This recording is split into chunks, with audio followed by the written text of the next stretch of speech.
Welcome, everybody, to another Friday class. Hi, Lauren. Good to see you. You too. Hello, everyone. My name is Mapuana, and I am the host for today's class. Not only for people on my team, but for anybody in doTERRA that wants to create a healthy lifestyle with our essential oils and supplements, right? Our community is pretty special. We meet up to inspire one another to continue making lifestyle changes that make a big difference in our health, both on the physical, mental, and emotional scales. So, I'm a public educator in the healthcare industry, and I am a lover of all things natural. So, I want you, before we jump into the content for today, just want to remind you to stimulate conversation in the chat because today's a really fun subject. And we all have different feelings and different viewpoints about different oils and supplements, right? So use the chat feature, use the little reactions button that throws up a heart or a laughy face so that you could participate in the presentation in that way. Today, we're going to chat about our sense of smell and some oils that stink. So, olfaction is the human sense of smell, okay? It can bring someone pleasure or generate disgust. It could boost your mood, it could stir up old memories, and even drive a person to romantic distraction. Most people rely more on their sight, actually, than their sense of smell throughout the day. So, why is our sense of smell better at conjuring memories and emotions? Well, according to Dr. Danown, the power lies in the architecture of the brain. You see, all of our other senses travel through the thalamus, which is the communication hub of the brain. But your sense of smell goes directly to the brain's emotional center, including the areas that are responsible for emotion and memory. So here's how it works. A scent in the form of a chemical particle travels through the nose and into the olfactory bulb in the brain, where it's processed into a readable scent. Okay. Now, from there, brain cells carry information about the smell to the almond-shaped region of the brain that processes emotions, and that is the amygdala. And then to the learning and memory center of the brain, which is called the hippocampus. So it makes sense that our individual human experiences shape how we perceive smells and different scents. And that's why people often connect the scent of their mother's cooking with positive emotions like warmth, love, and nurturing. However, the smells that comfort one person can reawaken a past trauma for another, right? And so scientists call these experiences odor-invoked autobiographical memories. So we already understand that our thoughts, opinions, and feelings can change, and we can have a lot of control over those, right? So let me just ask you a question to kick things off. How many of you here have one or two oils that you think stink? Drop that in the chat. Let me start seeing it, okay? Because although you may think it stinks now, hopefully you'll be able to readjust your attitude, opinions, and feelings about it by the end of our presentation and give it another try. Because when things stink, we tend to stay away from them, right? So some people might say, oh yeah, I see celery seed being dropped, patchouli, even basil or cilantro. Some people can't stand the smell, right? But just because they stink does not mean that they are not beneficial for us and that we should not use them. So today I'm going to share information about 2 oils that I believe fall into this category. And most people would agree with me that spikenard and blue tansy have a very distinct odor, shall we just say.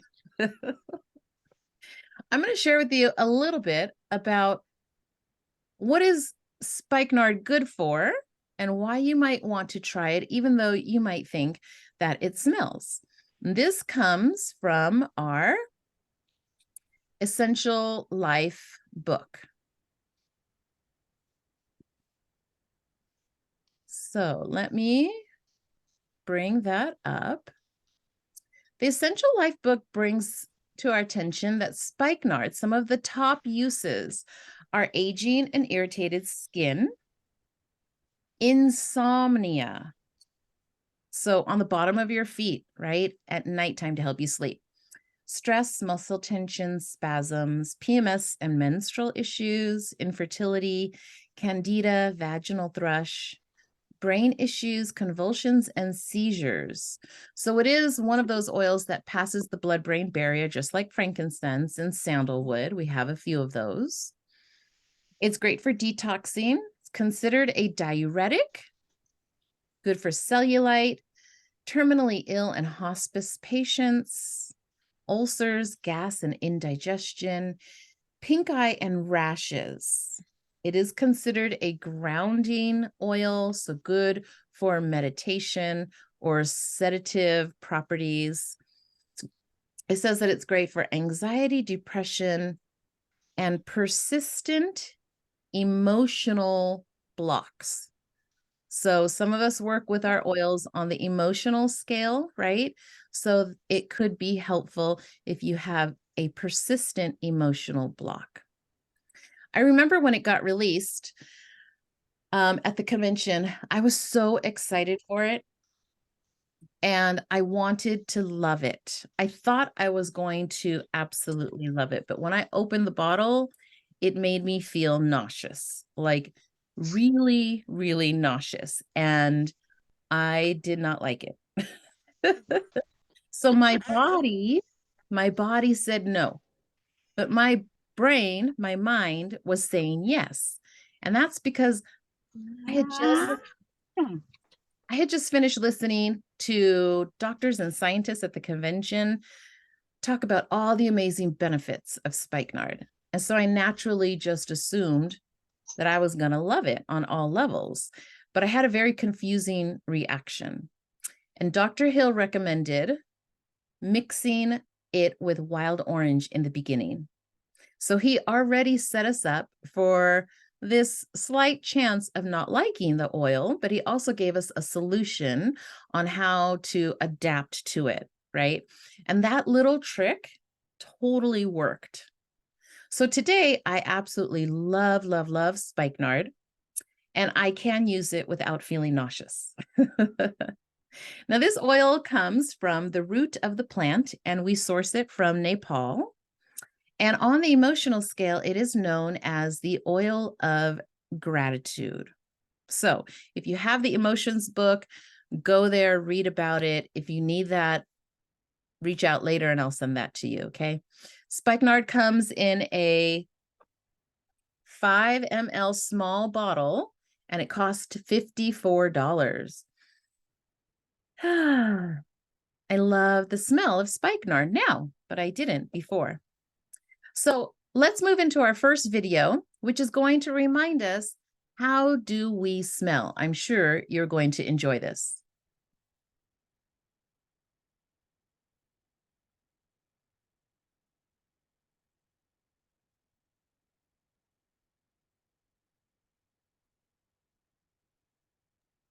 After the ad. Sorry, guys.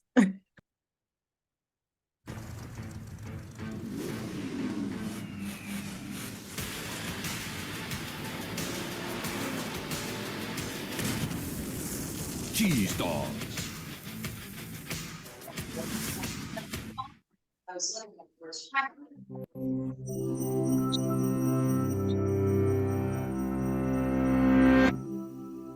It's the first sense you use when you're born.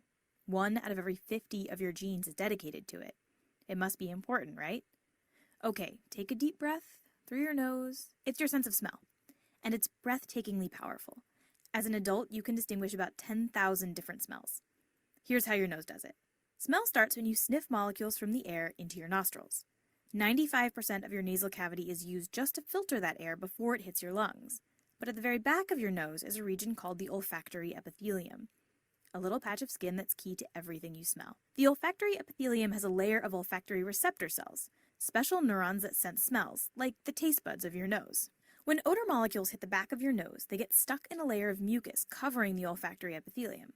As they dissolve, they bind to the olfactory receptor cells, which fire and send signals through the olfactory tract up to your brain. As a side note, you can tell a lot about how good an animal's sense of smell is by the size of its olfactory epithelium. A dog's olfactory epithelium is 20 times bigger than your puny human one. But there's still a lot we don't know about this little patch of cells too. For example, our olfactory epithelium is pigmented, and scientists don't really know why. But how do you actually tell the difference between smells? It turns out that your brain has 40 million different olfactory receptor neurons.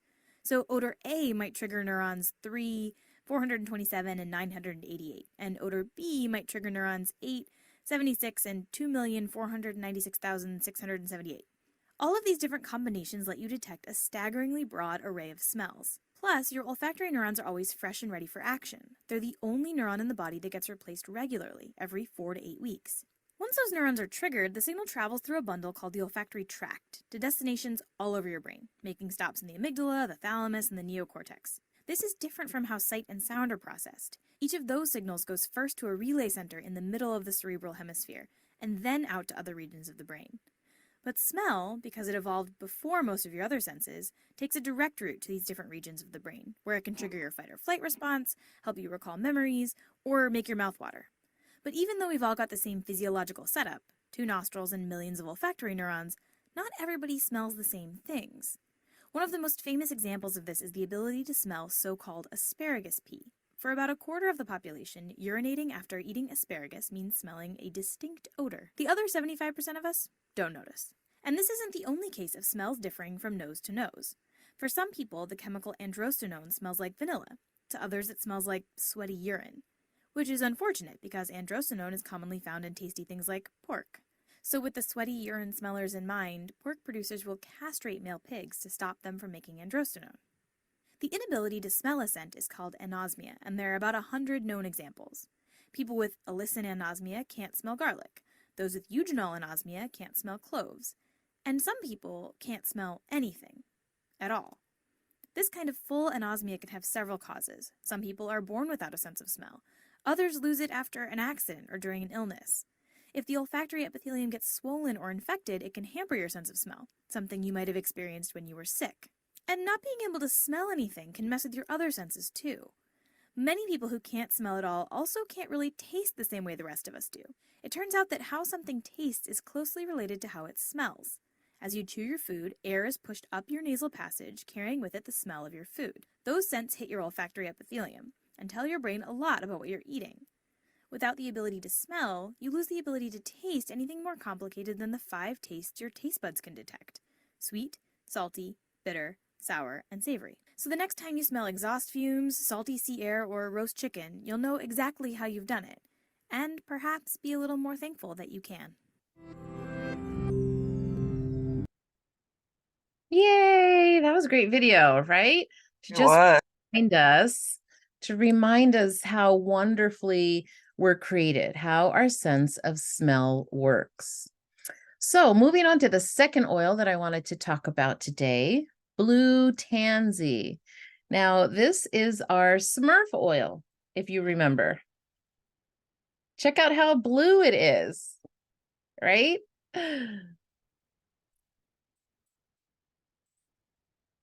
So as you rub it in, the blue color goes away, gets absorbed, right?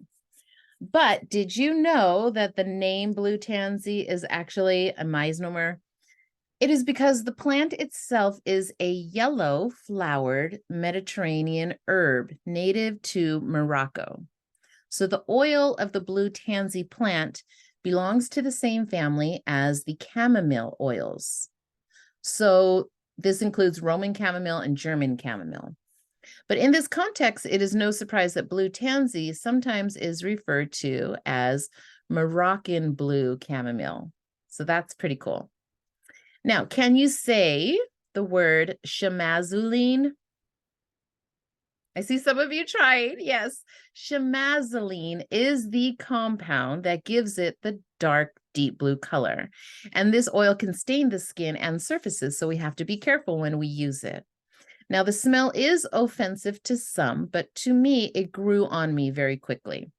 How would you describe it? If you've had any experiences with blue tansy, let us know in the chat, okay? Did you find it to be one of the stinky oils? Did you like the smell? I am now going to read you a few benefits out of our Essential Life book on blue tansy. So some of the top uses are, you're going to love this, allergies. With allergy season in full bloom in California, we've got a bunch of different things blowing through the air. I'm going to remember pulling out my blue tansy and adding it to our regular allergy concoction of lemon, peppermint, and lavender, right? Itchy eyes, itchy, rashy, watery eyes and sneezing, acne, eczema, psoriasis, sunburn, fibromyalgia, sciatica, arthritis, and rheumatism, fungal and skin infections, asthma, respiratory issues, hiccups, tension and sinus headaches, migraines, toothaches, indigestion, stomach ulcers, intestinal worms. Yes, this oil you could use all three ways, topically, aromatically, and internally. Cold, flu, mumps, chickenpox, muscle aches, addictions, and low self-esteem, bug bites, scabies, insect repellents, thyroid and thymus issues. So all in here, right? And on the emotional scale, it can take you from feeling overwhelmed to encouraged. So the oil of blue tansy should be used, even though some of us may not like the smell, or maybe you thought it was a little stinky at the beginning when you first got it, right? Sometimes we don't like the smell, but we love the function after we learn about what it's good for. And then things change for us, and our bodies, our thoughts, our opinions, our feelings begin to love the oil on a different level and have a greater appreciation for it. So now, why is smell so important and how to master it? Okay, let's watch our next video to learn how. And as we watch it, remember how much power you already have in all of your knowledge about these amazing essential oils.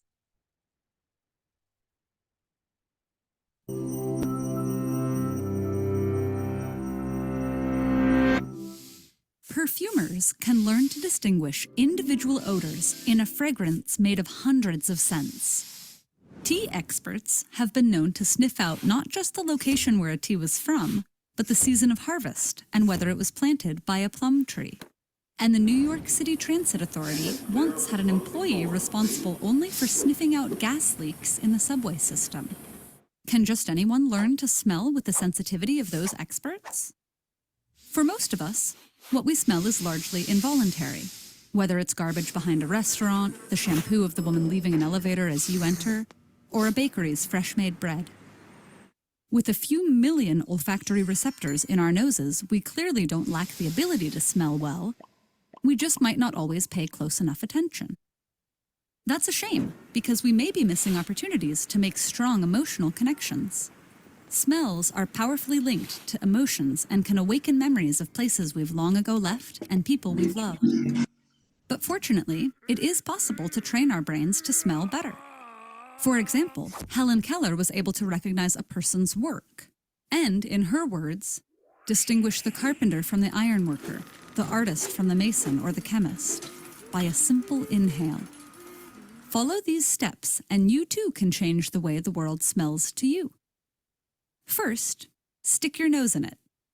Some animals that are known to be great smellers, like dogs who can sniff out explosives and pigs who can find truffles underground, put their noses right at the place they want to smell. Human noses, meanwhile, are casting around in the middle of the air, giving us an anatomical disadvantage. So, bring your nose close to the world around you.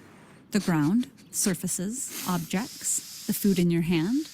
Get close to your dog, your partner, the book you're reading. Not only will your nose be closer to the odor source, but the warmth of your breath will make odors easier to smell. Second, sniff like you mean it. Smelling actually happens way up near the bridge of our noses, in a postage stamp-sized square of tissue called the olfactory epithelium. When we sniff, odor molecules are sucked up into our nostrils until they hit this tissue, where they can bind to our olfactory, or scent, receptors. When we inhale normally, only a little air makes it there.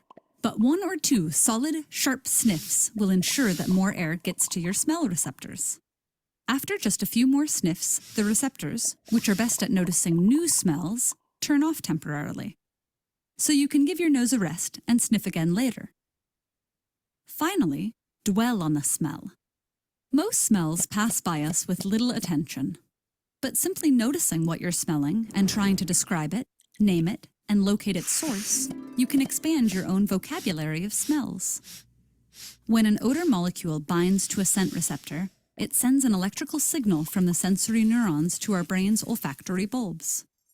The signal then continues to other areas of the brain, where it's integrated with taste, memory, or emotional information before registering to us as a smell. fMRI research shows that the extra time spent focusing on scent changes the brain of experienced smellers. For them, perceiving and imagining odors becomes more automatic than for non-experts. To get started yourself, take ingredients from your kitchen, spices, vanilla, or fruit, but never anything toxic. Close your eyes and have someone bring them under your nose. Sniff and try to name the source. Over time, you'll begin to appreciate nuances in familiar odors and recognize characteristics of new and unusual smells. The perfumer has practiced these steps enough to become an artist of odor. But even if you never pursue smelling to that degree, the spectacular result of an unspectacular action will change how you sense and experience your days. Wasn't that a cute video? I loved that. So many thoughts were going through my mind as I was watching it. How to master your sense of smell. Like, I wrote down mindfulness while smelling can make a difference, right? And when we have these classes and we add extra points like where the oil was sourced from, what part of the plant that it comes from, all of those things can help us to remember the scent, help us to grow an appreciation for the oil and learn to love them. So I really enjoyed that video. So smell is a muscle that you can develop the same way as you develop other muscles and other skills. The more you use your sense of smell, the stronger it gets. So here are just a few closing tips to help you with some of the oils that you might have said, this one stinks. First of all, remember the aroma may change when you apply it to your skin. Second, mix it with citrus oils to create a blend with other oils that you like. Next, do not apply any oils that you think stink to your wrist or your chest, but instead put it on the bottom of your feet. You can also use more carrier oil for a higher dilution. And you could also just try it in the diffuser instead of on your body, because oftentimes it smells much different and much more pleasant in the diffuser than it does when you put it on your body. So I hope that this has helped you to appreciate everything about doTERRA and all of our essential oils. Our sense of smell is important. and it can allow us to be more in control of our physical health and our mental state. So that brings us to the end of our time today. I'm going to open it up to questions, comments, or review the chat, because I did not look at that at all. So anybody, just unmute yourself. And thank you, Kimberly, for dropping my YouTube channel at the beginning of the chat. If you'd like to see this class again or share it with any of your family and friends, follow me on my YouTube channel. Yes, celery seed, lemon eucalyptus is a little difficult to handle, right? Jasmine? Kimberly, you don't like jasmine? That's funny. He's like, I don't know, that's just me, right? We're all different. Clary Calm, vetiver, awesome. Cedarwood. See, everybody's different, right? Pettigrain, yep. Uh-huh. I didn't like turmeric in the beginning. I'm kind of getting a little used to it because I know Brittany was like, turmeric doesn't bother me. But at that time, I was like, didn't understand that because it was strong for me. Yes, turmeric is very strong. I wouldn't classify it as stinky for me personally because it reminds me of a campfire. But when I put this oil on my body, like it never goes away. I smell like turmeric the whole day, 24 hours. And that I don't like because I don't want to smell, I just want some of the benefits. I don't want to smell like turmeric all day long. So I have to learn how to use that one better. Marva, you have your hand up. When it comes to turmeric, think of chocolate the next time you sniff it and see if you can smell chocolate in it. Oh, yeah. That's so interesting. Very cool. Love it. All right. Anybody else? Viana, you have your hand up? I get a kick on how sometimes you even become where you're immune to the smells. Like I'm having trouble where I'm smelling stuff so much that I said, man, like my wild orange doesn't smell as strong as when I first started smelling it. Now it's kind of gotten simmered. My even me internally drinking it, I'm putting more drops in my water than I started off in the beginning. So I'm seeing that happen with me while I'm experiencing the oils right now. Yeah, that's interesting. So it's good to switch it up, right? Because our body chemistry is always changing. So if you regularly drink citrus in your water, we have a lot to choose from. So kind of try to switch that up. I do have one little customer that came to mind while we were watching that last video, because she says, and she's so cute, she's about 87, 88. She loves the oil. She's been using them for almost 8 years now, but she's beginning to taste them every time she puts something on, whether it be on her feet, on her stomach, on her arms, on her chest. She says, I'm beginning, it's like coming out of my tongue. Is that for real? Or is it all in my head? Or, I just like, it is your body. Yeah. So let's figure out how you could still use the oils, because some she doesn't want to taste, others she doesn't mind tasting, but some of them are pretty strong if it comes across that barrier and you taste it. So it's pretty interesting. It's different for everybody, right? Different for everybody. Anybody else care to share?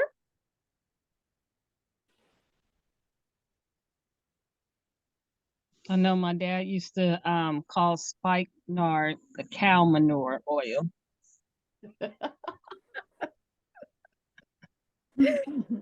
That's pretty strong reference right there. Yep, it just depends. Everybody's different. So we have to learn how to come to a greater appreciation for them, overcome that negative viewpoint of a stinky oil, right? And remember that there's a reason why they've produced it and they've distilled it and brought it to the market, because there are so many benefits to it. So thank you, everybody, for attending another fun class on a Friday. I am interested in knowing if we should raffle off an oil or some swag. What do you guys think? Let me know. Raffling off Swag. oil or swag? Swag. Swag, everybody's coming in swag. Okay, I see in the chat. Okay, very good. So I have two little items that I am going to raffle off. Kimberly, I need another name. The first name that came up in our spin the wheel is Thomas. Thomas, are you still with us? I don't see them, Kimberly. Do you? Or was there a Thomas in the names, first or last There name? was, but I don't see Thomas. Let Okay, me maybe spin they again jumped then. off. Well, maybe not, because we had 24 and we still have 24. Okay, so I am sharing a clip and go diffuser. If anybody got this last year at convention, these are really cute. Let me open it for you. So pick another name, please, Kimberly. I got Melissa's iPad. Melissa's iPad. Congratulations. You're winning. Yay, that's me. Thank you. You're welcome. Who invited you? Fifi. Awesome. So, Melissa, I am going to be mailing this out to you when Fifi gives me your address. So, Fifi, you're responsible for that, okay? Yes, ma'am. So, this is a clay insert into a clip. And so you can use this on your desk, and all you do is pour some oil here, and you have a diffuser that's right on your desk. You're gonna love that. And then the next little giveaway, give me another name, Kimberly. I have I love those. Hold on, it's spinning. I have Fifi. Yay, Fifi. Fifi, congratulations. I think I have your address, but these are roller bottle toppers, and they come with a carabiner. So you could put it on your purse or your backpack and carry the rollers that you want. Absolutely love these. So Fifi, I've got your address. I'll send that out to you today too. Okay. Hello. All right, everybody. Thank you so much for attending another Friday class. That is our time for today. I will not be here on Zoom next week because I have a very important seminar to attend, a big convention in Long Beach for 3 days. So I'll be gone for Friday, Saturday, and Sunday. I am really looking forward to it because it is part of my spiritual health that I take time to devote to, because that is primary in my life. So no class next week. Watch me on Instagram for classes the following week. All right. Have a great weekend, everyone. Thank you.